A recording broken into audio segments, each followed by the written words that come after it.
Hadirin yang terhormat, selamat datang di Talk by Talk with Abai. Bagi Anda yang menyaksikan secara langsung, terima kasih karena telah menggunakan link resmi dari kami. Meskipun beberapa di antara kita tidak bisa hadir secara langsung, kami harap energi positif yang kami sampaikan bisa tersampaikan dengan baik. Sebelum acara dimulai, kami himbau untuk teman-teman tidak merekam layar dan mengambil cuplikan layar. Bagi Anda yang ingin ceritanya dibacakan oleh kita, bisa langsung mengirimnya ke email yang tertera di deskripsi video ini. Saya Abai, sampai jumpa sebentar lagi.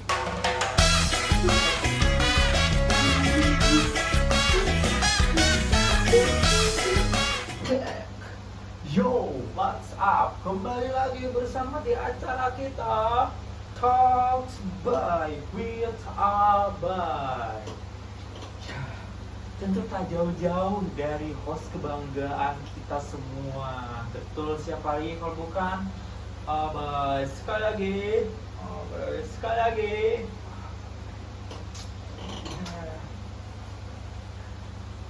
Pada episode kita kali ini kita kedatangan cerita dari Universitas Buana Perjuangan Karawang. Wait, Karawang? Karawang, kota industri dan juga kota lumbung padi yang ada di Jawa Barat. Itu Karawang itu terkenal banget sih sama PT-PT-nya, itu yang di KIC, yang di Surya Cipta, yang di Kim, itu gede-gede banget itu PT-nya. Pantes sih, UMR paling gede juga. Ya, moga-moga jadi kartap di Karawang ya. Moga aja, amin. Iya, kita langsung masuk saja ke ceritanya tanpa basa-basi, kita langsung masuk. Halo Kak Bay. Halo. Kenalin, aku Akbar, mahasiswa Universitas Buana Perjuangan Karawang, Fakultas Psikologi semester 3. UBP ya. Iya, UBP kampus swasta nomor 1 di Karawang itu kan. Bener banget, UBP please endorse. Saat ini aku ada tugas buat sharing mata kuliah PIO nih. Seperti simfoni yang menenangkan hati. Halo aku Fioni. Bukan ya, bukan, beda lagi. PIO itu psikologi industri dan organisasi. Pas banget nih sama yang tadi saya omongin di awal segmen tadi. Karawang, kota industri. Ini mata kuliah PIO, psikologi industri. Berkaitan banget ini, pas banget berarti ada di Karawang ya.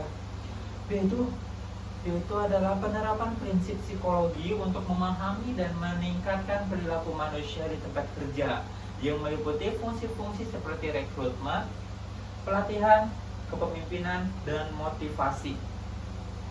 Menurut A.S. Munandar, mendefinisikan PIO sebagai suatu kesatuan pengetahuan tentang perilaku manusia dalam peranannya sebagai tenaga kerja dan konsumen, baik secara perorangan maupun kelompok. Menarik. Iya. Jadi di industri itu juga ada psikologinya Kak, dan itu nggak hanya jadi HRD doang, HR ya.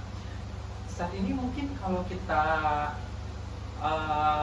berpikiran psikologi ke industri paling gimana, jadi HRD doang paling gitu ya kan. Pasti saya juga awalnya ngiranya gitu guys. Ternyata sebenarnya banyak banget ranah psikologi yang bisa masuk ke industri.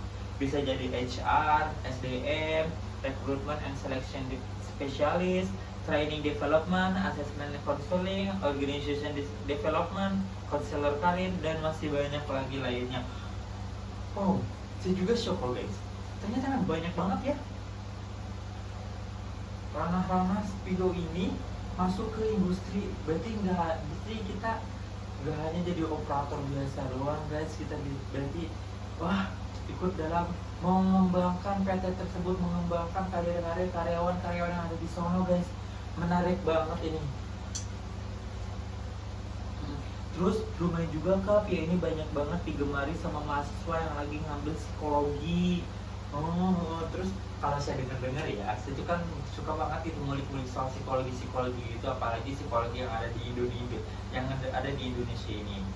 Terus saya tuh menemukan fakta kalau di setiap jenjang S1 maupun D3 Fakultas Psikologi itu nanti di semester 5 atau di semester 6 nanti itu bakal ada mata kuliah peminatan seperti peminatannya itu ada beberapa macam. Salah satunya PIO, pendidikan, klinis, dan sosial. Nah, jadi mahasiswa-mahasiswa tersebut tuh bisa memilih antara mau dia minatnya mau ke PIO, pendidikan, klinis, atau mau ke sosial. Nah, berarti ini di dalam satu fakultas ini kebanyakan berarti ngambil di PIO. Wow, emang sih jenjang karirnya ini sangat menjanjikan banget ya. Apalagi ini cocok banget buat ada di Karawang, kota industri, bro. Keren, keren, keren, keren. Dalam ini juga kami belajar segala hal, Kak.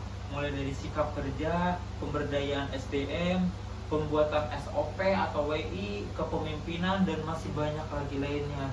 Iya sih, kalau itu memang harus kayaknya ya.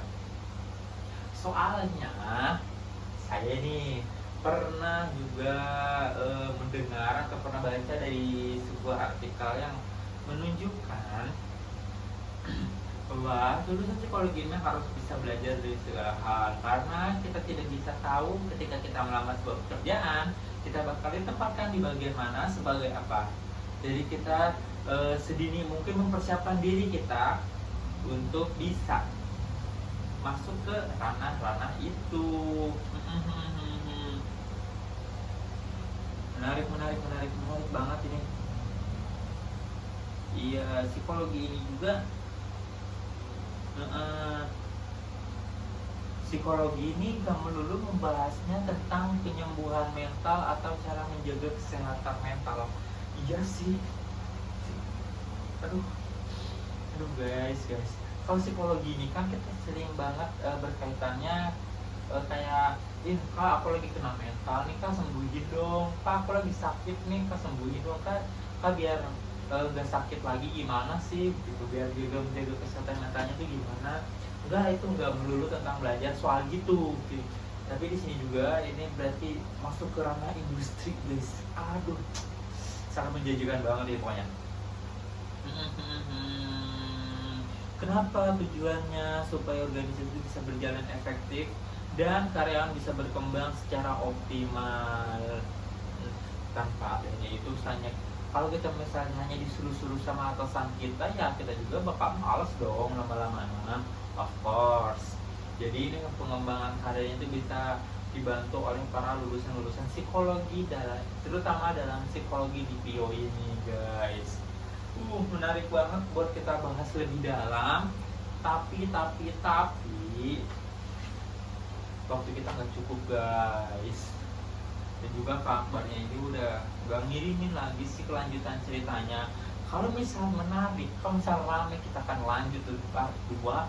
Kita akan kulik lebih dalam lagi bagaimana sih kejelasan dalam PIO ini, konsepnya gimana dan segala macamnya gimana.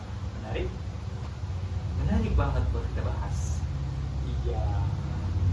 Kalau bagi teman-teman ada yang ingin memberikan ceritanya atau pendapatnya, bisa menghubungi email yang akan saya taruh di deskripsi video ini. Akhir kata, saya Muhammad, saya Abai, pamit undur diri. Kurang dan lebihnya mohon maaf. Wabillahi taufiq wal hidayah. Wassalamualaikum warahmatullahi wabarakatuh. Bye bye.